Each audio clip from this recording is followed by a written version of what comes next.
कधी कर्नाटक असेल, तामिळनाडू असेल, तर कधी आसाम असेल, कधी गुजरात, कुठेही पाठवते जावं. त्यामुळे अमुक दिवशी भेट होईल अशी नाही. मतदारसंघात यायला कमी मिळेल, पण मला माहिती आहे की माझे शेजारी पाजारी नाते गोत्यातील लोक ही उमेद भरून काढतील आणि मला 10,000 पैकी किंवा 9,000 तरी मत आपण मला निवडून द्या अशी अपेक्षा करतो. तुम्हा सर्वांना दीर्घ आयुष्य, उत्तम आरोग्य आणि तुमच्या सर्वांच्या मनोकामना रामेश्वराने पूर्ण कराव्यात अशी प्रार्थना करतो.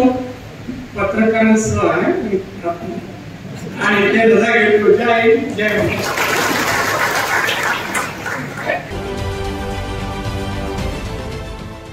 देश विदेशातील प्रत्येक घडामोडींचे लाईव्ह अपडेट मिळवण्यासाठी आता साम टीव्हीच्या सर्व सोशल मीडिया प्लॅटफॉर्मला लाईक, फॉलो आणि सबस्क्राईब करा. तसंच सर्व नोटिफिकेशनसाठी बेल आयकॉन प्रेस करायला विसरू नका.